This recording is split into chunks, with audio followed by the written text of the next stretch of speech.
قرآن ایک زندہ کتاب ہے، تازہ کتاب ہے، غور و تدبر کے ساتھ پڑھی جائے تو صاف محسوس ہوتا ہے کہ جیسے ہمارے آج کے سوالات کے جوابات، آج کے حالات کے بارے میں رہنمائی ہے۔ جب بھی کچھ دنیا میں بڑی تبدیلیاں آئی ہیں، کچھ بڑے بڑے واقعات اور بڑی بڑی جنگیں ہوئی ہیں، اس کے بعد دنیا کا نظام بدلا ہے۔ ہو سکتا ہے کہ موجودہ حالات عالمی تبدیلی کا پیش رفت ثابت ہوں۔ اتنا تو مجھے یقین ہے کہ جس دن وہ خلیفہ عادل، وہ انصاف کا علمبردار، جو زمین کو انصاف سے بھرنے کے لیے آئے گا، اس پر پوری امت مسلمہ متفق ہو جائے گی، اس پر متحد ہو جائیں گے۔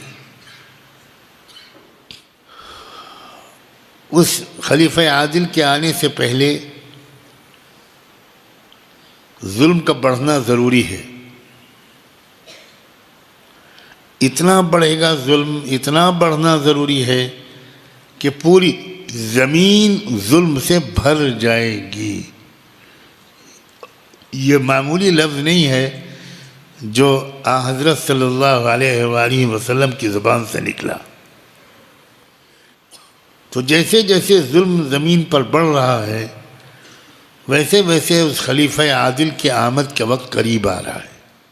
سمجھدار لوگوں کو اپنے آپ کو اس لائق بنانا ہے کہ اگر ان کی زندگی میں خلیفہ عادل سامنے آ جائیں تو وہ بھی ان کے مددگاروں اور خادموں میں قبول ہو جائیں۔ ادھر ادھر کی بحثوں میں، اختلافی باتوں میں وقت بہت ضائع کرتے ہیں لوگ۔ کیا دور ہوگا جب پوری امت مسلمہ اپنے دونوں بازوؤں کے ساتھ جھنڈا اٹھائے ہوگی امام مہدی کا۔ دو مضبوط طاقتیں ہیں، ترکی اور ایران۔ سبق لو طلبہ عزیزوں، سبق لو ان باتوں سے، اپنی شخصیت کو مکمل کرو۔ اس گھمنڈ میں رہنا کہ ہمارے عقیدے بہت صحیح ہیں، ہمارے اکابر بڑے زبردست اکابر تھے، اور اس گھمنڈ میں رہنے کی وجہ سے کچھ کمیاں اپنے اندر بڑی چھوڑ دینا، یہ غلطی مت کرنا۔ اور مجھے اس دن کے آنے پر یقین ہے جب امت مسلمہ کے مختلف حلقے ایک قائد کے جھنڈے کے نیچے جمع ہو جائیں۔ بالکل۔ اور شاید الگ الگ جھنڈوں کے نیچے الگ الگ صلاحیتوں والے اہل ایمان تیار کروائے جا رہے ہیں۔ جیسے ایک کار ہوتی ہے کہ اس کے الگ الگ پرزے الگ الگ کارخانوں میں بنتے ہیں، اور ہو سکتا ہے الگ الگ ملکوں میں بنتے ہوں۔ گیئر باکس کہیں بنتا ہے، بریک کہیں بنتے ہیں، اسٹیئرنگ کہیں بنتا ہے، ہارن کہیں بنتا ہے، سیٹیں کہیں بنتی ہیں، باڈی کہیں بنتی ہے، ٹائر کہیں بنتے ہیں۔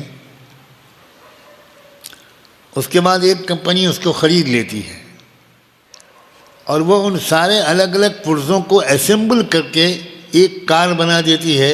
اس پر ٹھپا لگتا ہے ماروتی سوزوکی۔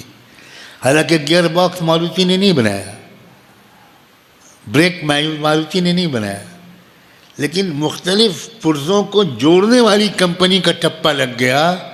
امام مہدی وہ قائد ہوں گے جو امت مسلمہ کی مختلف جماعتوں، مختلف مسلکوں، مختلف حلقوں کے اندر کے تیار شدہ پرزوں کو اکٹھا کر کے وہ ایک گاڑی بنا دیں گے، اور اس پر ٹھپا لگے گا امام مہدی کا۔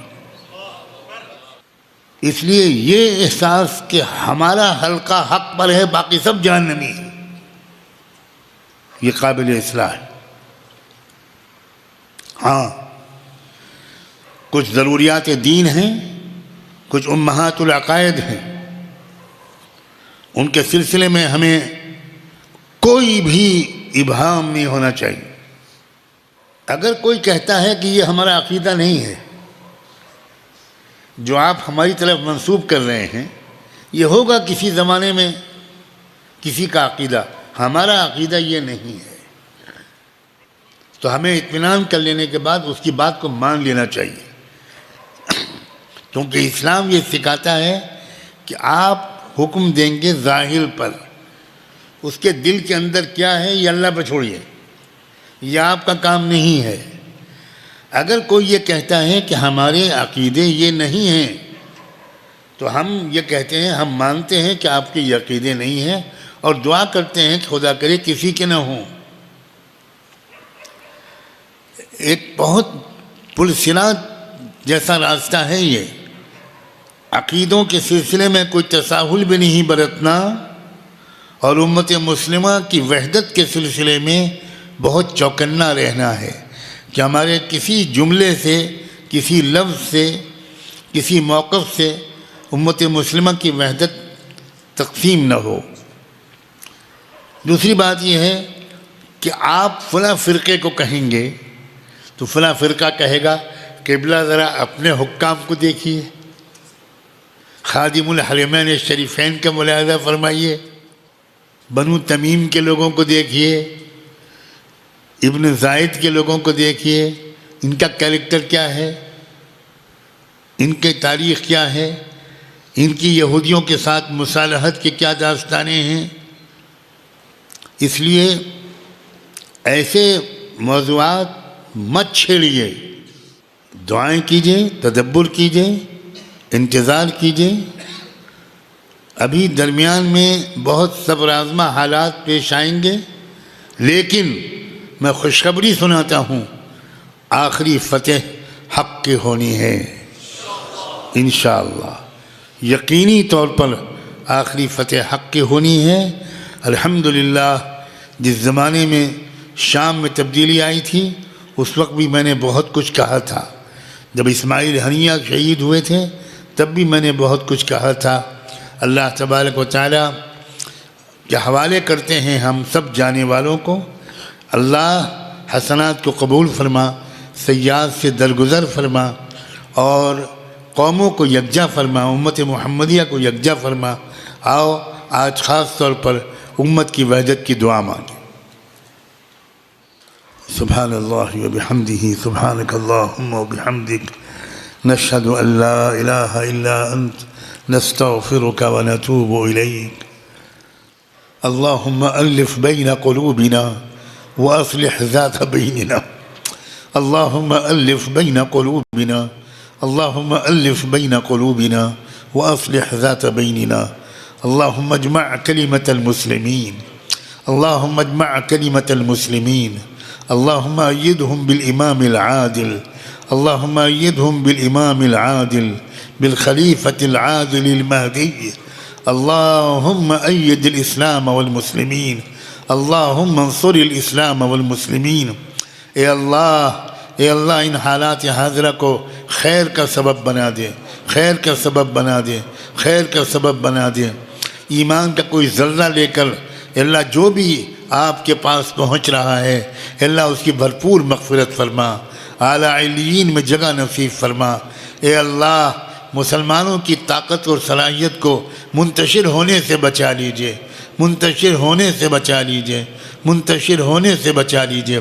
اے اللہ افراط و تفریط سے بچائیے، افراط و تفریط سے بچائیے، افراط و تفریط سے بچائیے۔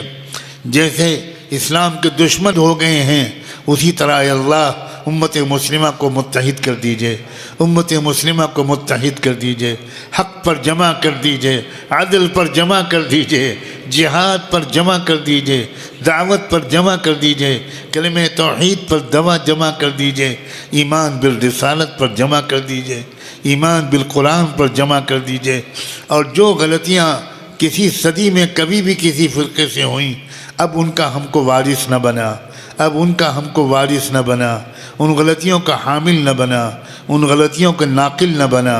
ربنا آتنا فی الدنیا حسنہ وفی الآخرۃ حسنہ وقنا عذاب النار، وصلی اللہ تعالی علی خیر خلقہ سیدنا محمد وعلی آلہ وصحبہ اجمعین برحمتک یا ارحم الراحمین۔